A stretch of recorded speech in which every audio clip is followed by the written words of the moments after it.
In 1958, a London lawyer named John Hostettler embarked on what seemed to be a routine trip to Northern Ireland for a murder trial, but what he discovered there would change his life forever. Two Republicans, Kevin Mallon and Francis Talbot, were accused of murdering an officer from the Royal Ulster Constabulary in Tyrone. The Connolly Association challenged the Special Powers Act and sought the help of the British Home Secretary, hoping for intervention.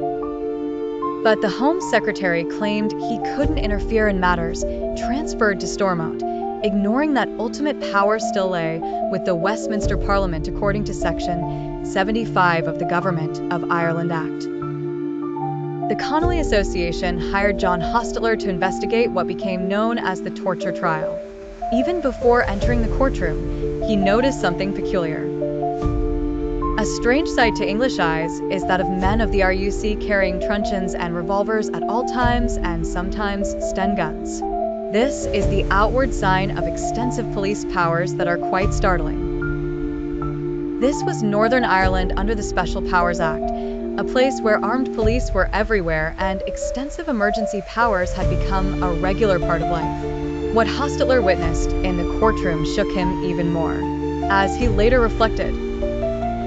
Though I was already long aware of Britain's imperialist record in Ireland, it was only when I attended the murder trial of Mallon and Talbot in 1958 that I began seriously to think of the implications of the Northern Ireland situation for the English people.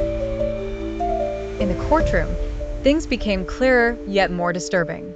Hostettler witnessed an atmosphere where allegations of torture by the police weren't shocking. Rather, it was unexpected when the defense convinced the jury against the prosecution's virtually selected panel. He said, "It was like being in some colonial country under a tyranny, all truth about which was suppressed." Nearly 200 people were imprisoned without charge or trial. These actions violated British legal principles and international human rights standards. The Irish Democrat newspaper would later call him the true eyewitness, an outsider who could see clearly what had been normalized in Northern Ireland. His formal analysis of the Stormont regime and its disclosure to the British public became one of the turning points in the civil rights movement.